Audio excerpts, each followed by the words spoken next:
Good day everyone. My name is Marian Calderon. I'm 44 years old. I'm a patient of Dr. Reynaldo Hoson.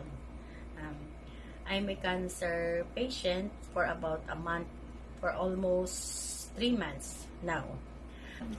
Una kong naramdaman una kong napansin na nagmerong bukol yung left at right breast ko. Yung right, medyo malaki siya. So, nag-worry ako. Nagpa-check up ako kay Doc noong September. Mga September, unang check up ko kay Doc. Nagpa-test ako. Tapos, nakapanya na may bukol. Nagdesisyon siya na i-undergo ako ng biopsy. Last September 27. Doon, ang lumabas sa resulta, positive ako na breast cancer. Right side. Ang left side ay negative.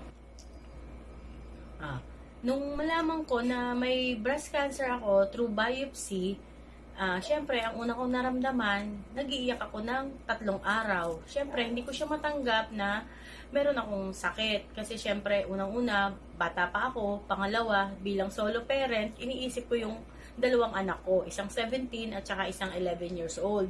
Iniisip ko na paano kung hindi ako makasurvive, paano yung mga anak ko. Pero inisip ko pa rin yung positive side ng buhay na ang cancer ngayon, sabi ng mga kaibigan ko, huwag akong matakot kasi advanced na ang medicine at saka nagagamot na ang breast cancer. Kumbaga, hindi na siya masyadong nakakatakot.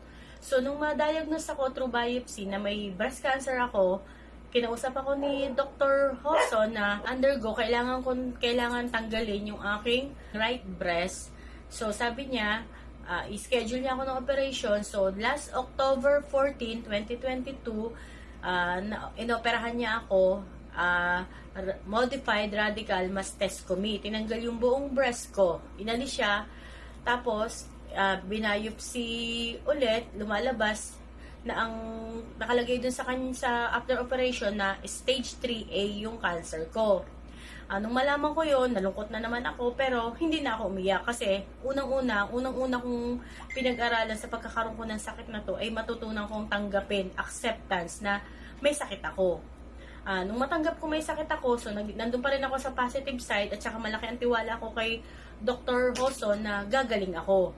Kumbaga, naniniwala ako sa pagkakayahan niya na matutulungan niya akong gumaling.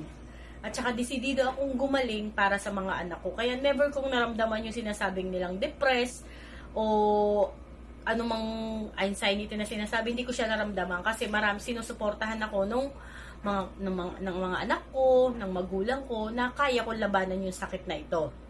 Sa ngayon, after na biopsy yung nakuha sa aking bukol, at naglaboratory ako ng HER2 na tinatawag, nag-negative naman lahat ng test ko, ang cancer ko ngayon ay nasa stage 2 na, sabi ni Doc.